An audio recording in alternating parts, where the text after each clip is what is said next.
একটা মজার কথা আপনাদের সাথে শেয়ার করি। আমি নিজেই মাঝে, মাঝে আমার টু ডু লিস্ট কমপ্লিট করতে পারি না। এখন এটা কিন্তু আসলে নিজের জন্য একটা মানে বড় চ্যালেঞ্জ যে আমি আজকে আমার টু ডু লিস্টটা কমপ্লিট করতে পারি নাই। তো আমরা তো আবার বলি যে আপনারা টু ডু লিস্ট মেনটেন করেন, এটাকে কমপ্লিট করতে হবে, নিজেকে চ্যালেঞ্জের উপরে রাখতে হবে। It's true. মূল ব্যাপারটা হচ্ছে টু ডু লিস্টে যদি আপনার 10টা কাজ থাকে, 10টা কাজই হয়তোবা আপনি কমপ্লিট করতে পারবেন না। বাট প্রায়োরিটি কাজগুলো যেন আপনার কমপ্লিট হয়ে যায়। আর এইটা যে প্রতিদিন আপনি মেনটেন করতেছেন এইটাই আপনার হচ্ছে কনসিস্টেন্সিটাকে মানে ধরে রাখে যে না আসলেই আপনি কাজ করতেছেন প্রতিনিয়ত।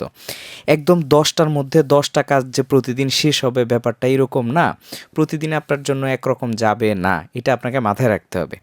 সো 10টা কাজে 10টা কাজ কমপ্লিট না করে আপনি যদি 8টা কাজ কমপ্লিট করেন, বাট এটা যদি আপনি প্রতিদিন কন্টিনিউ রাখেন, দ্যাটস কনসিস্টেন্সি। এবং এই কনসিস্টেন্সি হচ্ছে সাকসেসের একদম মূল মন্ত্র। কোনো প্রকার স্মার্ট ট্রিক্স টেকনিক যত কিছুই বলেন এটার উপরে আর কোনো ওষুধ নাই। এটাই হচ্ছে মেইন মেডিসিন যদি আপনি লাইফে সাকসেস হতে চান। সো লাইফে সাকসেস হতে চাইলে অবশ্যই নিজের জন্য টু ডু লিস্ট মেনটেন করুন এবং নিজেকে কোশ্চেন করুন যে আমি কি আসলেই টু ডু লিস্ট প্রতিদিন মেনটেন করতে পারতেছি।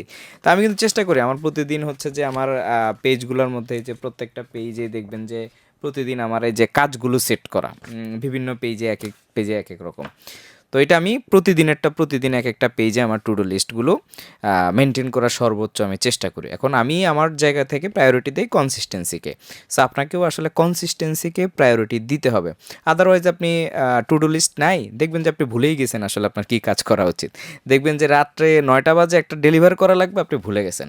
সো নিজেকে ট্র্যাকে রাখতে হলে নিজের কাজগুলো সুন্দরভাবে গুছালো ওয়েতে যদি আপনি করতে চান, you have to make a to do list. Thanks everyone.